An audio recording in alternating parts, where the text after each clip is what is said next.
Welcome to the Avert Your Eyes Podcast, where we talk with some of the most creative people within North Texas and beyond. I'm your host, Michael Gibson Jr. I got some big news. The podcast is now a year old. I have learned so much in my time doing this, and I wish I had started so much sooner. I've met so many interesting, creative people throughout this endeavor, and I hope to carry on doing this for quite some time. On another note, I've been very busy juggling some different things lately, some very personal, some creative, and I wanted to give you a brief update on a short film. Yes, a short film that I've been working on. The title right now is called Allura, and we've been working on it, myself and a friend of mine by the name of Nick Mothersbaugh, who is also the director. We shot back in June, and I am so excited to get into a project like this and can't wait to tell you more about it in the time to come. We are currently in post-production, working on special effects and stuff, but you can see some stills by searching Allura Film, 2 words, A-L-O-R-A for Allura, and you can search that on Facebook, Twitter, and Instagram to check out those stills. This episode's guest is the very talented comedian and improviser Molly Jakkamsetti. She is one half of the improv troupe Get Jakked with her husband Vee Jay, as well as a member of the troupes Kill Me Please, CLR, and Learning Curve. She's a dear friend of mine, and we performed together under the student house troupes Mr. Honey Bunny and Adrian's Revenge at the 4-day weekend training center. We discuss how she got started in comedy, being curious about the world, how she met her husband, and so much more on episode 22 of the Avert Your Eyes Podcast. Consider yourself warned. The only time that I've been in LA was me and an ex-girlfriend. My graduation present from college was my parents, my dad works for American, and he got us tickets to go to Hawaii. And so he was like, that'll be your trip, your present, your graduation present, but y'all take care of everything else. Oh, okay. So I was like, cool. So we did it, and it was her first time on a plane.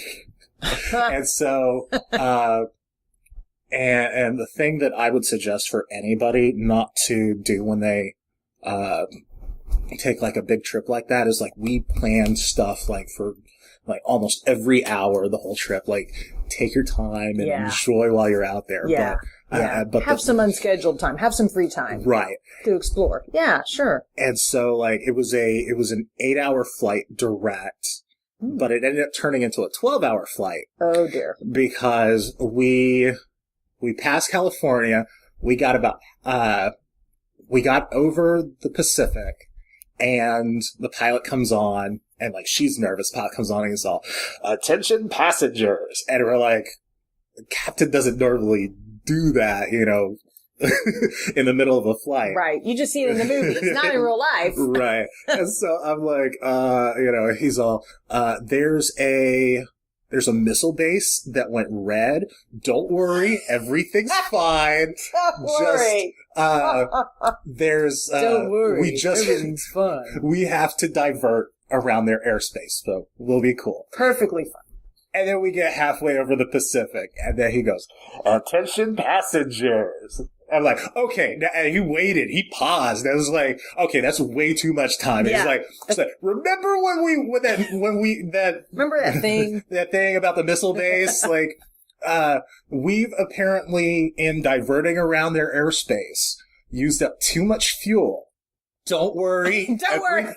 Everything's fine. Oh my gosh. We have plenty of fuel. Oh man. To make it to Hawaii, just not to be within safety regulations in case we have to circle for whatever reason. So we're going back to LAX to refuel. Oh my gosh. So yeah, an 8-hour flight turned into a 12-hour flight. Oh man. and it was crazy, but it was an amazing. It was an amazing trip, and then like I said, everything was so hurried. We went kayaking, and then it was like, okay, it's 2:00 now. Now we have to be over here to meet this bus, and like, oh, we have a tour planned. I know, but like the main thing that I was really, really sad about during that trip was because it taking so long for us to get there. we didn't book a shark cage experience, Oh my gosh, like a sunset shark cage experience. And that was like the number one thing that I wanted to do. And we didn't book it because I didn't know for safety. And it was a good thing we didn't, because we probably would have lost out on the money. But it was all in all a good trip, except for, that particular, girl, her sisters talked her head up that, oh, he's going to propose, so she was expecting all that. Like, she's like, do you have anything you want to ask me? So, anything specific? What do you want for breakfast? You want eggs or pancakes? Right. That's all I'm going to ask you. Yeah. They talked it up, put all these ideas in her head. Yeah. So, Molly, how are you doing? I'm doing really well, Michael. I'm doing really well. It's been a long time no see. It's been a while. Yeah, it's been a minute. Good to see you. You're looking well. So are you. Oh, thank you. I'm so sad that your husband wasn't able to make it. Well, work calls, He had to go in and do some work. But I'm really glad to be here. Well, I am very happy to have you. So, why don't you go ahead and, where exactly are you originally from? Where am I originally from? Well, born and raised in Austin, Texas, capital of Texas. You're a Texas girl. What brought you to DFW? What brought me to DFW? Well, work. I went to school in Austin College, which is not in Austin. Everybody thinks that. Everybody gets confused. It's in Sherman, which is an hour north. And that's all I'll say about Sherman. But I went to school there and landed a job in Dallas. What was your major? My major was English. English. Yes, but I took communications classes and worked in Dallas and didn't get into the comedy scene until 2005 when I started taking classes at 4-Day Weekend. 4-Day Weekend was where you started. Yes, in Fort Worth. A friend of mine saw me doing karaoke, and I do, and we haven't done karaoke together. We should do that. We definitely should. We should do that. What's your go-to karaoke? You know what? I have a couple. One of them is The Devil Went Down to Georgia, because that's really mostly talking. Yeah. That's a talking song. You don't really have to have any vocal talents, which I have a very limited vocal range. But I also like, this is a throwback, Flagpole Sitta by Harvey Danger. Yes. Yeah, that's my range. Okay. So I can handle that one. So those are my two go-tos. Great choice. Yes. So a friend of mine saw me doing karaoke and I was out there and he said, hey, why don't you take improv classes? And I had I had seen improv on television. Whose Line Is It Anyway? Love that show. And I loved Saturday Night Live growing up. And so I thought, okay, I'll take these classes. And my first teacher was David Wilk, my very first teacher in 2005. And I just fell in love with it immediately. Yeah, those guys over there at 4-Day. I've seen stand-up, I've seen all sorts of shows, but then, and then watched Whose Line and SNL like a lot of us did growing up. But seeing those guys perform their improv show seemed to bring comedy to a whole other level. I enjoyed myself so much more than seeing, not necessarily a typical comedian, but I for just some reason I just enjoyed myself a lot more seeing their shows. They have so much fun, and the audience has so much fun too. And it makes it a true experience that you're all a part of. Yeah. Definitely. So you studied at 4-Day about what you said, 2005? Mm-hmm. And so after that, I know you've also studied at DCH. Yes, Dallas Comedy House. That's right. So studied at 4-Day and did a little bit of stand-up in Dallas, not too much. Nothing really to write home about. And then took a little break and then took classes at the Dallas Comedy House and took classes in improv, took classes in sketch there, and just love it. Love it, love it. What do you think is your favorite, the improv, the sketch, or the stand-up? I really, really love improv. I love the collaborative aspect of it. I love the fact that you're just completely making it up on the spot, and you really, it forces you to support your teammate. And sketch is a very, it's similar but different. It's sort of like stand up, I think, in that you really have to fine tune it and go back and rewrite and that is a fun process too. But with improv, it's just so much fun because it's all right now. It's happening in the moment.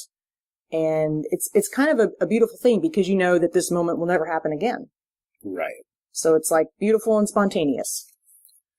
So, what was probably, and we'll break it down for each, but, what was probably your favorite moment that happened while you were doing improv? Oh my gosh. That's a really good question. I probably should have prepared, but I didn't. And that's why I do improv, is because I don't prepare. I've had so much fun doing shows, and one of my favorite moments, recently happened at the Dallas Comedy House, where I think I did some sort of weird backflip, or somehow I flipped myself and, did it behind the curtain. And I thought later, how did I do that? And, when you're in the moment, you just do it. Yeah. And, you don't think about how you did it. That's crazy. What about, stand up? I know you said you didn't do it for very long, but I didn't.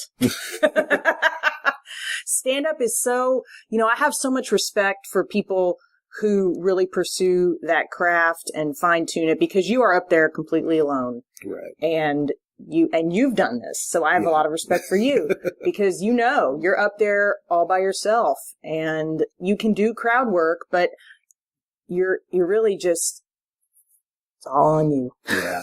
No one's going to tap you out and save you. But I enjoy it. There's a lot of local comedians that I enjoy watching. Paul Varghese, Aaron Aryanpur. Oh yeah. And you, when I can see you. Well, thank you very much. Yeah, you were also I've never seen you do stand up before, but you were a very strong improviser, and I enjoyed playing with both you and Vee Jay. We were on a couple troops together, the three of us. Adrian's Revenge and Mr. Honeybunny. Yes. Yeah. So I miss my time playing with y'all and sharing the stage with y'all. What about sketch? Is there a favorite sketch that y'all performed? There was a sketch that I did at the Dallas Comedy House, and I didn't write it, but I was part of it. And it was a sketch that was in actually my level 2 showcase, where we were all Sesame Street members and we kind of had an intervention. Elmo was getting too big-headed, and we all had to bring him down to earth. And I could not hold a straight face. Gabriel Vasquez always makes me laugh. He's in my group CLR, and I just enjoy spending time with him so much, and everybody in the group. But he, in this one sketch, was playing the Cookie Monster, and I just could not keep it together. I was laughing so hard. That's probably one of my favorite sketch memories so far. I think one of my favorite moments performing improv with you was there was a scene wipe, and so then the two of us sat down. This was during one of our student house team shows at 4-Day, and the two of us sat down, and we both had nothing. Yeah. And so you're like, well, and so I just mimicked back at you, well, and there was a beat, and I was like, I figured you would have put out by now, and the whole place, place just, and I remember one of the coaches was just hearing his laugh above everybody else's, and then it turned into this whole date thing with us being at Red Lobster. And it was just Red Lobster. Love their Cheddar Bay biscuits. Why didn't I put out? You took me to Red Lobster for crying out loud. I know. You ate all the biscuits. I ate all the biscuits. Oh my gosh. Oh my gosh. Oh, sorry, I forgot to turn off my ringer. That's okay. That's okay. But, let's see here. This is a joke that I had another comedian on, and I know you did a little bit of stand-up, but is there a joke that you wrote that, due to the times a changing, is anachronistic and you can't do it any longer? Wow. That's a really good question. Well, I used to do a joke that I can't do anymore because it's not timely. I used to do a joke about, and this shows you, I really don't remember many of my jokes, about living in Austin, and I saw a woman with a lot of hair under her arms, and I guess that's Austin. That's Austin. Maybe that's still timely. I don't know. I can't think of anything. Well, I did a joke about dating my now husband, and that would be out of date because now we're married. Now I could write a whole bunch of new jokes about being married, I suppose. There was one that I had written, and it was along the lines of, calling up movie phone back in the day. Right. And the whole premise of it was, you're calling movie phone, you don't exactly know what you're doing, like what movie you want to go see. Right. And movie phone guy keeps suggesting stuff to you, and he just gets angrier and angrier until he finally blew up, and like the punchline was him going off on the person, and he's all like, I got a movie for you, starring me, featuring you in the butt whooping of a lifetime. I call it Within an Inch, and it starts when you least expect it at a street corner near you. And as I was like, now everybody's on their phone, Oh, yeah. So I was that guy's out of a job, maybe. Yeah. Maybe you could write a joke about him not being able to find a job. Hello, welcome to Movie Phone. Sorry, we don't need you anymore. What? What do you mean? Well, you were talking about your husband. Like, how did you and Vee Jay meet? Well, we met in Dallas. The very first time we met, we were actually doing volunteer work for an organization that would go and feed homeless people. And that was actually before I started taking improv classes. That was in 2004. And then we reconnected because I saw him. He was taking classes at 4-Day Weekend with his sister. And I was taking classes there too. But we actually didn't start dating until we met each other, around 2007 at the Backdoor Comedy Club in Dallas. And we were both doing open mic stand-up. And I would love to hear what his stand-up sounds like. Well, I'll let him tell it. I don't want to steal his thunder. But we met at the Backdoor Comedy Club. We were both doing open mic, and I thought, there's a show coming up. Actually, there was a show at the Pocket Sandwich Theater that I wanted to go to, and I thought, well, I'm going to ask this guy if he wants to go with me. And he said, well, yeah, but can I take you to dinner first? And that was the rest is history. So the key to a woman's heart is through her stomach. And comedy. And comedy. You can make her laugh and you can feed her. That's right. You got her forever. That's right. What comedians inspire you? So many people.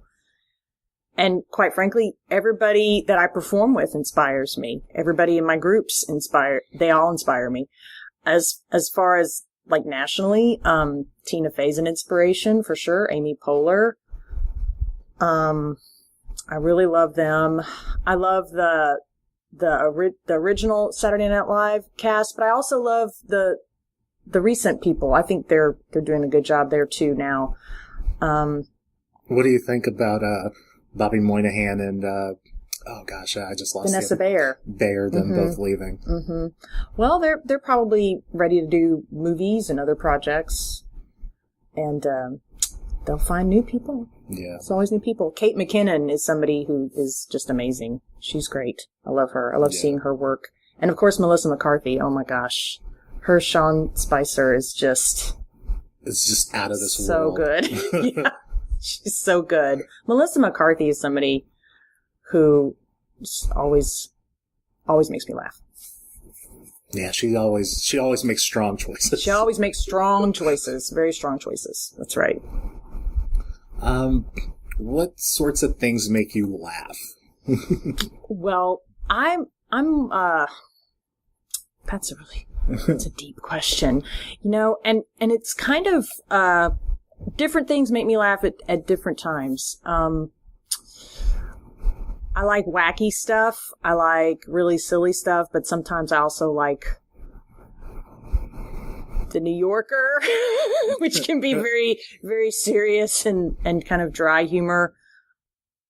It's a variety of things. I tend to lean towards nothing too outrageous. But I like to see different kinds of comedy. Was that vague enough? I like Saturday Night Live. I like The Kids in the Hall. Those two are my top two places when I want to laugh. I'll look online and look for sketches. Very cool. What kind of things do you not find funny? Anything that's particularly mean or mean-spirited that kind of punches down versus punching up. That's a term I just learned in a sketch class that I took not too long ago. They always say punch up, don't punch down. Kind of don't attack people who are already down. Yeah. So, yeah, I'm definitely more punch up than punch down. Do you have a favorite joke? A favorite joke? This is way more intense than I thought it would be. A favorite joke.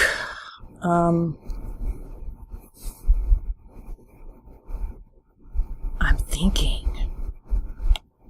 Nothing really specific comes to mind. And one of my favorite stand-ups is Aziz Ansari, and I can't think of any of his jokes right now. I really love his show, Master of None. Does that count?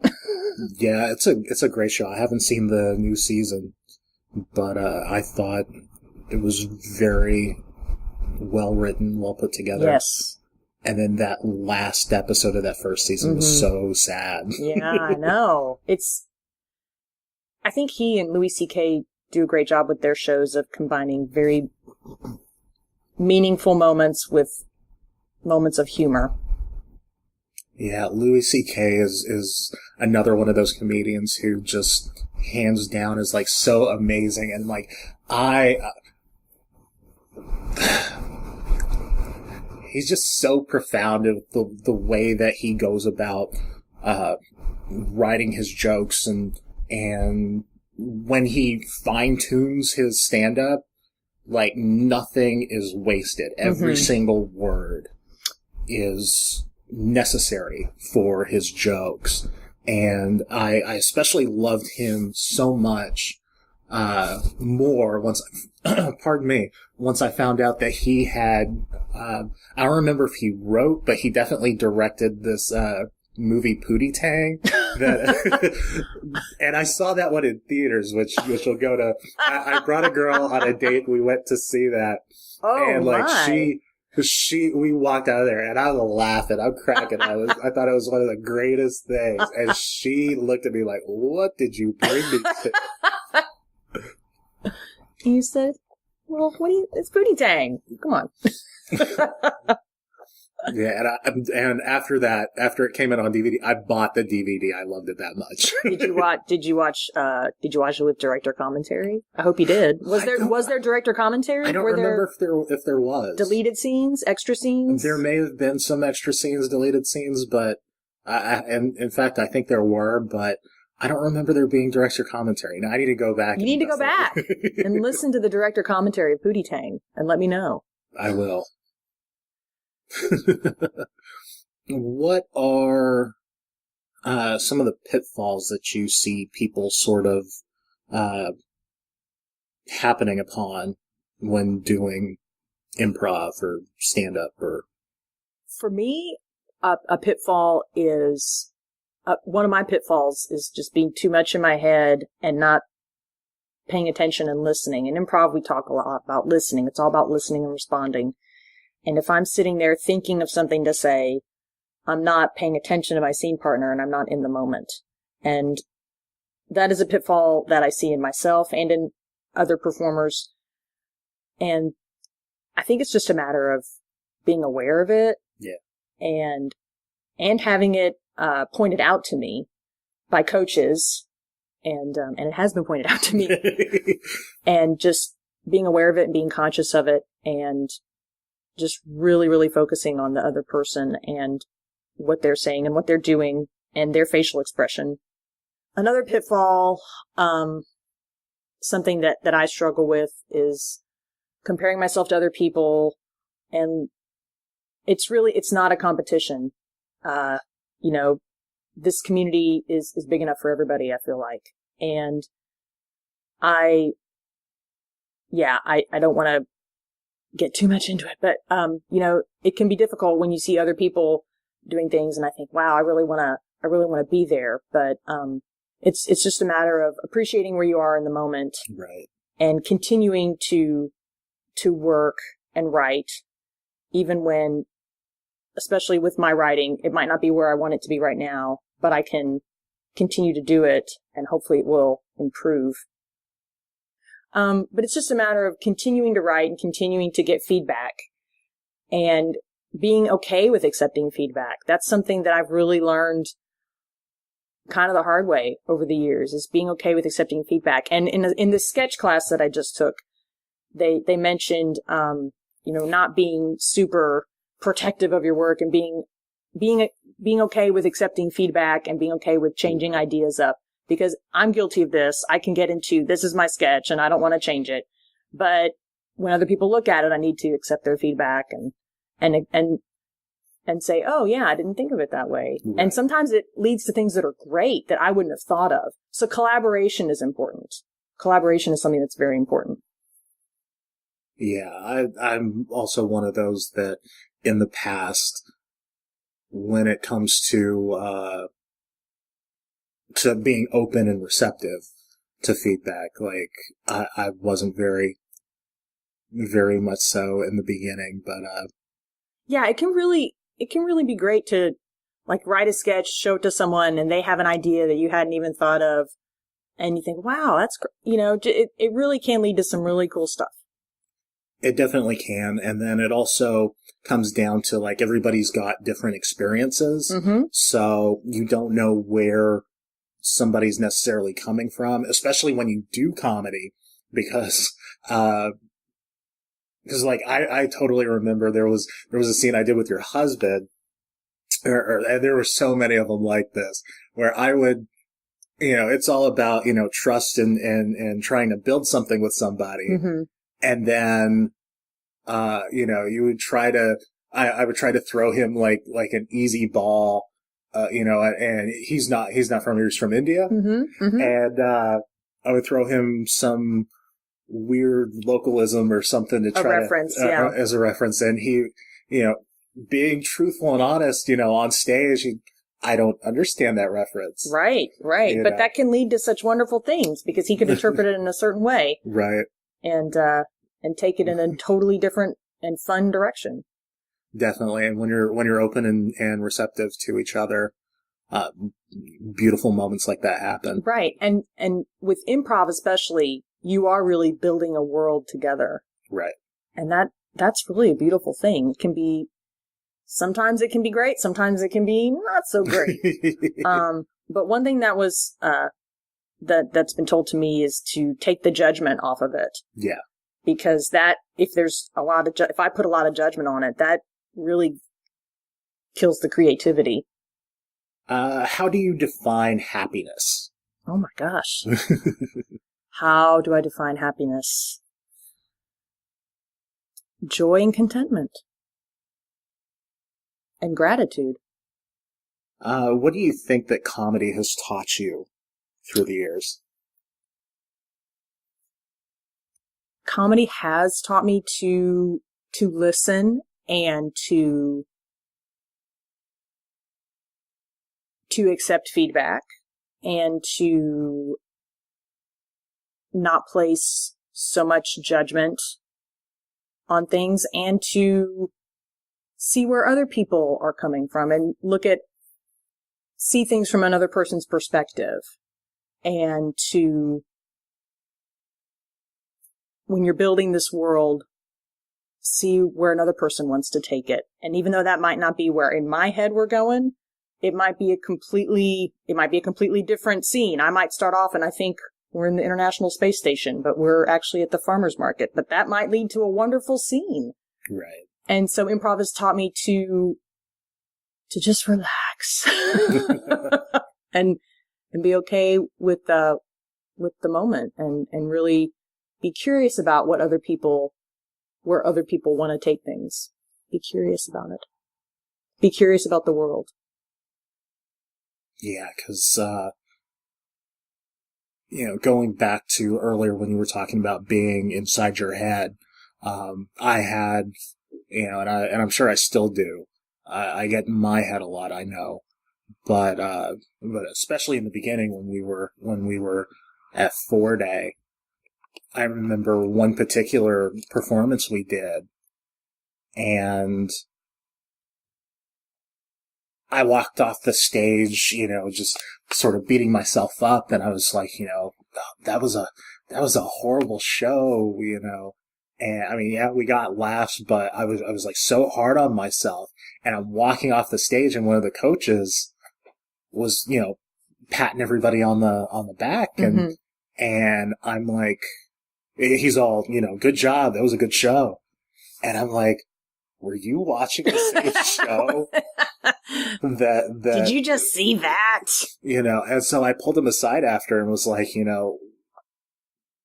exactly that. Like, what were you watching? Like, I totally didn't get that. He was like, you need to take yourself out of it, be in the moment, and right, and enjoy the experience for what it is. Y'all are building something together, and even though we us as comedians and stuff, we're hard on ourselves, and we want it to be funny, but sometimes the more beautiful moments are the things that come out of it that aren't necessarily funny, and you ultimately come to like a higher plane in performance. Right.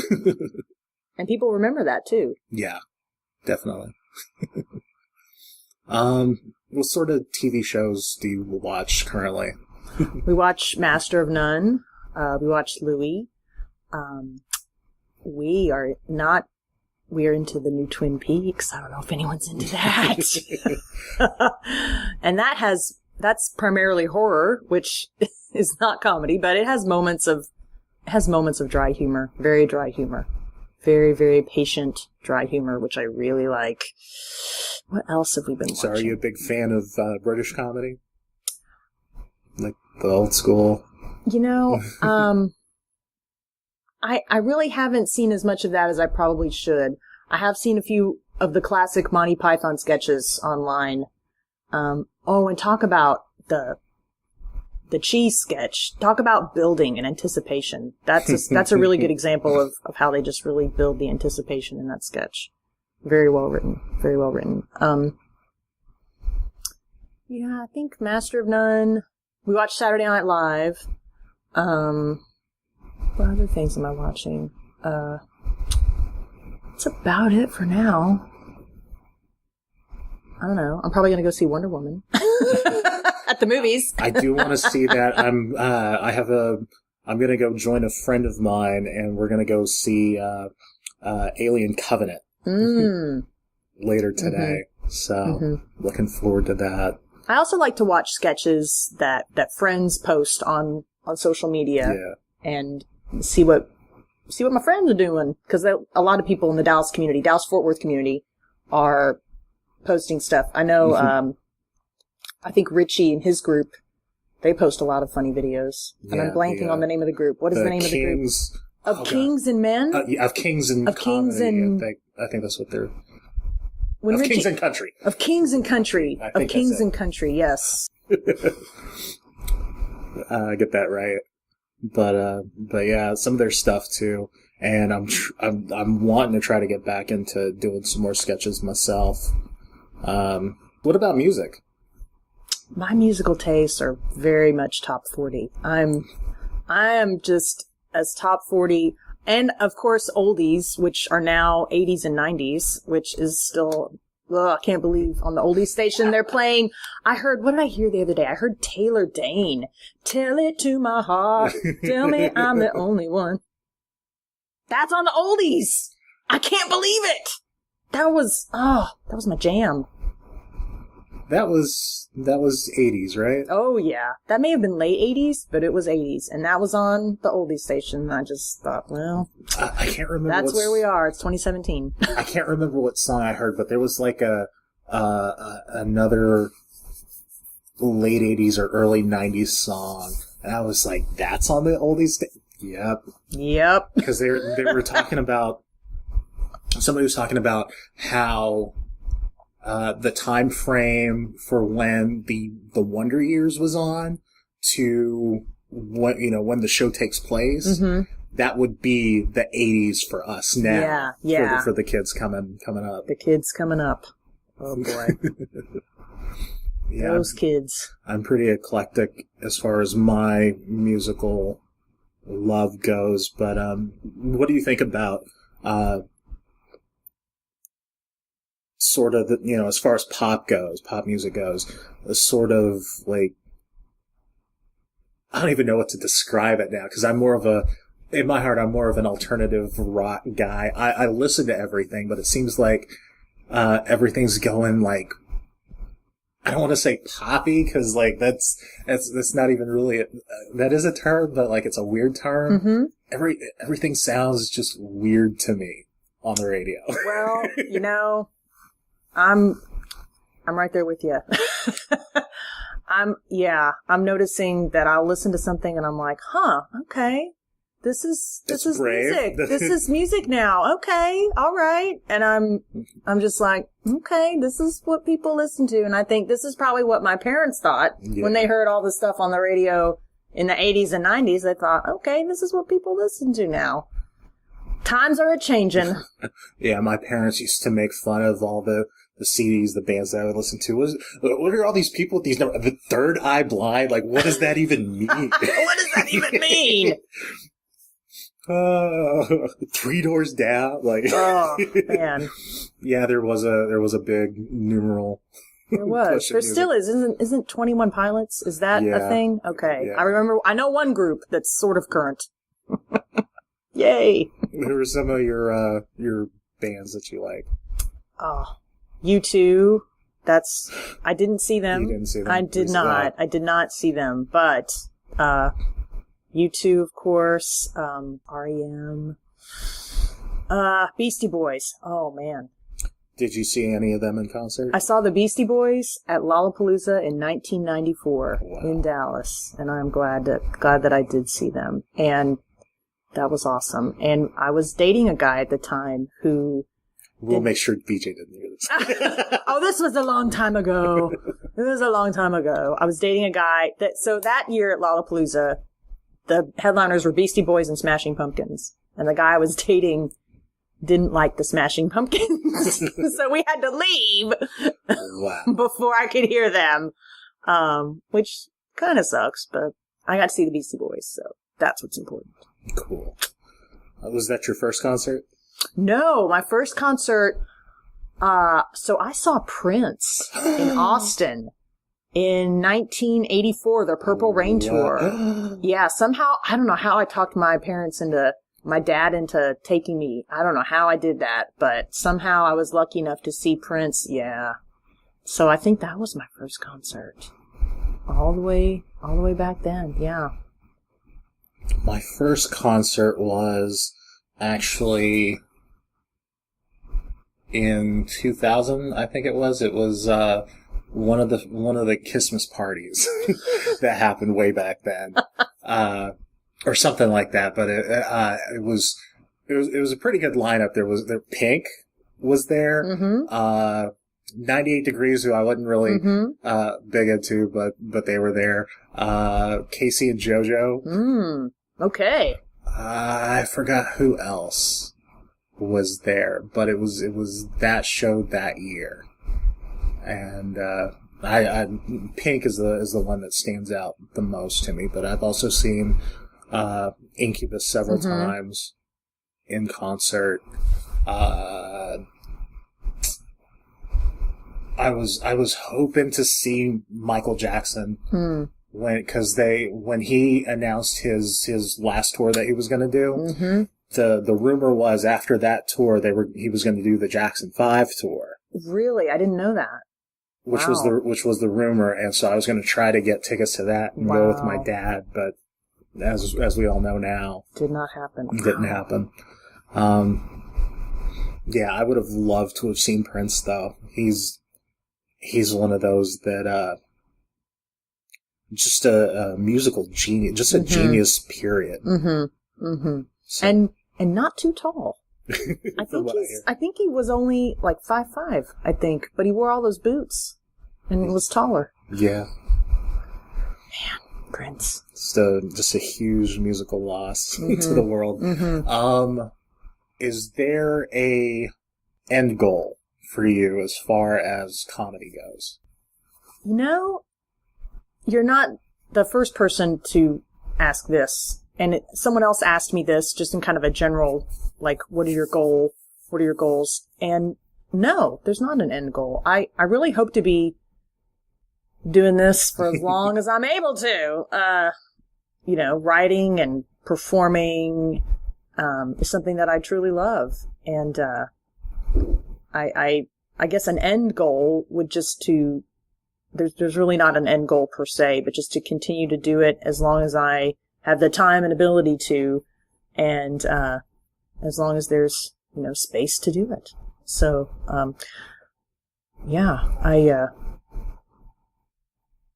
just hope to keep on trucking.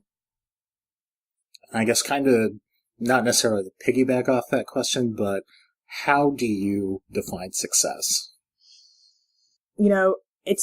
It's definitely not monetary. Don't get into improv if you want to make money. There's probably, you can do it if you're young and you can move to LA or New York or Chicago. Yeah.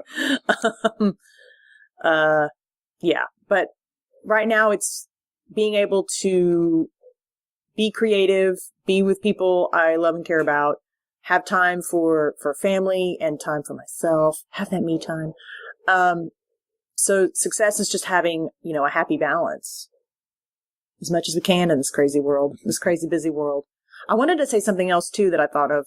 You mentioned, what shows do I watch and stuff. I also, Twitter is such a big thing for comedians now. And I follow a lot of comedians, really. I don't tweet much. I haven't really figured out how to be funny on Twitter, but Will Hines is somebody who I follow, and Molly Erdman, I follow her, and there's so many funny people on Twitter. Oh my gosh. So many, many, many funny people. I'll probably think of a lot more. But that's another new, platform for people to be funny. Posting those funny tweets. Yeah. Yeah. So that's something cool. And then also to be, confined, constricted within the character limit. Right. I think that forces you to really, that confinement can be good. That limitation can be good because it really forces you to cut the fat. Yeah. Because that's actually something that somebody told me when I was doing stand-up. She told me, don't say as many words, which you're probably going to go back and listen to this podcast and think, yeah, you're saying too many words. Because with stand-up, you really need to cut the fat. You need to just get to the point. Right. And with Twitter, you're forced to do that. Definitely. And I know me personally, when I'm talking with people and, just hanging out and stuff, and probably through all the episodes of these podcasts, I tend to be very verbose. I'm talking a lot now, but it's a whole other thing when you get up on stage. You definitely need to,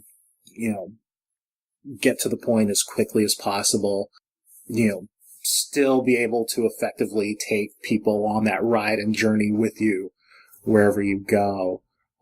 But yeah, it seems to be one of the things that I'm working on the most is trying to bring things down to the necessary parts. Mm-hmm. So, but that's what open mics and getting more stage time and more experience will do for you. Mm-hmm. What would you tell your younger self? Oh, relax. It's okay. It's all gonna be okay. Oh, yeah. I was a perfectionist in school, which is, it is what it is. But I would just tell my younger self just to relax. It's all gonna be okay. Were you did you do any extracurricular activities? I did. I did perform in my high school theater program and in band. So I did both. I was a band nerd and a theater nerd. What instrument did you play? I played the drums. Nice. Yeah. Drumline. I was a choir kid. So we sang, and I was out of I think 5 choirs that we had, I was in the top 3. Wow. There were 5 choirs? There were 3 during school and then 2 extracurricular. Oh, wow. And I was in the 2 and one of the top ones. Nice. Yeah. You said something else. I'm trying to go back and remember. Oh, theater. What sort of involvement did you have in theater? I was an actress. I I performed in Barefoot in the Park.